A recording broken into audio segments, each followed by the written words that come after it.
কংগ্রেস বিধায়ক সুদীপ রায় বর্মনের সরকারি আবাসে বিজেপির উপজাতি মোর্চার হামলার প্রতিবাদে বৃহস্পতিবার তেলিয়ামুড়া জেলা কংগ্রেস কমিটির উদ্যোগে এক বিক্ষোভ কর্মসূচি অনুষ্ঠিত হয়।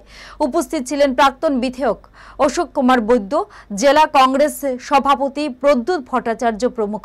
প্রাক্তন বিধায়ক অশোক কুমার বৈদ্য বলেন যে রাজ্য বিজেপি তাদের জনজাতি সংগঠনকে বিভ্রান্ত করে তাদের লেলিয়ে দিয়ে বিধায়ক সুদীপ রায় বর্মনের সরকারি আবাসে হামলা সংঘটিত করেছে।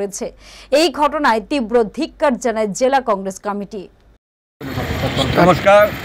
আজকে 26শে জুন তেলিয়ামুড়া জেলা কংগ্রেসের উদ্যোগে বিগত দিন ত্রিপুরা প্রদেশ কংগ্রেসের অল ইন্ডিয়া কংগ্রেস কমিটির নেতৃত্ব CWC পার্মানেন্ট মেম্বার বিধায়ক সুদীপ রায় বর্মনের কোয়ার্টারে বিজেপির গুন্ডা বাহিনীরা, বিজেপির পড়াশোনাতে বিজেপির উপজাতি মোর্চার নেতৃত্ব কর্মীরা যেভাবে হামলা চালিয়ে কোয়ার্টারে জিনিসপত্র, সরকারি আসবাবপত্র ভাঙচুর করেছে, তার প্রতিবাদে আজকে তেলিয়ামুড়া জেলা কংগ্রেস কমিটির উদ্যোগে তেলিয়ামুড়া শহরের পথ পরিক্রমা শেষে আমরা এখানে সমাবেত হয়েছি।